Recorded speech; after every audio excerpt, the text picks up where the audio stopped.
السلام علیکم ورحمۃ اللہ وبرکاتہ۔ تمام احباب کی خدمت میں عرض ہے کہ آج رحمت کے عشرے کا وقت ختم ہو رہا ہے، بہت تھوڑا سا وقت باقی رہ گیا ہے، اس لیے بہت توجہ کے ساتھ جو رحمت سے متعلق پہلے چیزیں ذکر کی ہیں، مثلا انا للہ و انا الیہ راجعون پڑھنا،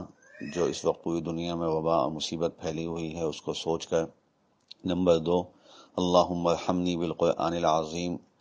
اس دعا کو کثرت سے مانگنا۔ اور نمبر 3، درود شریف،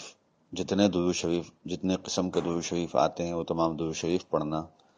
اور نمبر 4 بات آج ایک اور بڑھا لیں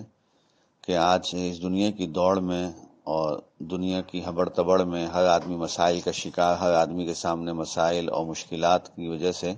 ہر کوئی اپنے اپنے لیے دعائیں مانگ رہا ہے۔ آج اس موقع پہ خصوصیت سے بات عرض کرتا ہوں کہ اپنے تمام مرحومین کو یاد کیجئے،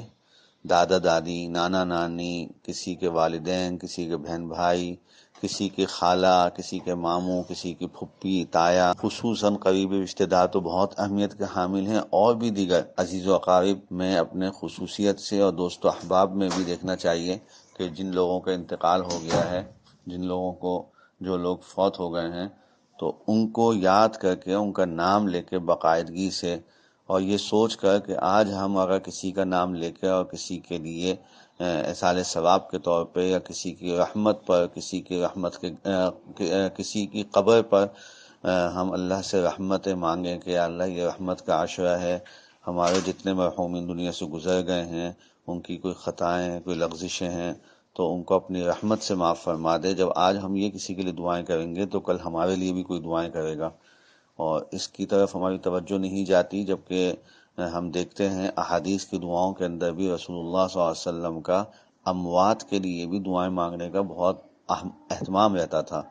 تو اس چیز کو ذرا سوچ کر اللہ سے بہت دعائیں مانگ لیجئے۔ آج آخری جو یہ وقت ہے رحمت کا، اللہ ہم سے جو کوتاہی، غفلت، لغزش ہوئی ہیں اس عشرے کی، ہم سے وہ قدر نہیں ہو سکی جو ہونی چاہیے تھی، ہم سب کو معاف فرما دے، اپنے کرم سے اپنی رحمتیں ہم سب پر نازل فرما دے، اپنی رحمت واسعہ اور رحمت کاملہ ہم سب کو عطا فرما دے۔ جزاکم اللہ، السلام علیکم ورحمۃ اللہ۔